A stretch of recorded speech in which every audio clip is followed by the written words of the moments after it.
Hi all. Night డిన్నర్కి వచ్చేసి దోశ అనమాట. ఇది ఎందుకు ఇలా రెడ్గా ఉందని అనుకోకండి. దాల్తో ప్రిపేర్ చేశాను. అంటే రెడ్ దాల్ వస్తుంది కదా మనకి, దాంతో ప్రిపేర్ చేశాను. చాలా సింపుల్గా ప్రిపేర్ చేసుకోవచ్చు, ఇన్స్టెంట్గా ప్రిపేర్ చేసుకునేదే అనమాట. చాలా సాఫ్ట్గా ఉంటుంది, టేస్ట్ కూడా అంతే బాగుంటుంది. దీనికి కాంబినేషన్ అయితే నేను పల్లీ చట్నీ తీసుకున్నాను. చాలా అంటే చాలా బాగుండింది.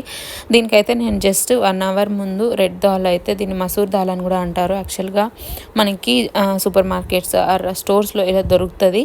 ఇదైతే నానపెట్టుకొని దాంతో క్యారెట్, పచ్చిమిర్చి, జీలకర్ర వేసి స్మూత్గా మనం దోశ కన్సిస్టెన్సీ ఎలా వేసుకుంటామో అలా స్మూత్ బ్యాటర్ లాగా ప్రిపేర్ చేసేసుకొని దాంతో ఉప్పు వేసుకొని కలిపేసుకొని మనం సోక్ చేసే అవసరం కూడా లేదు.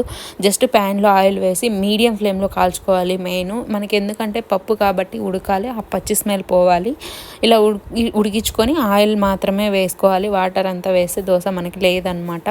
చాలా బాగుంటుంది, ట్రై చేయండి. ఫాస్ట్గా కూడా అయిపోతుంది. హెల్త్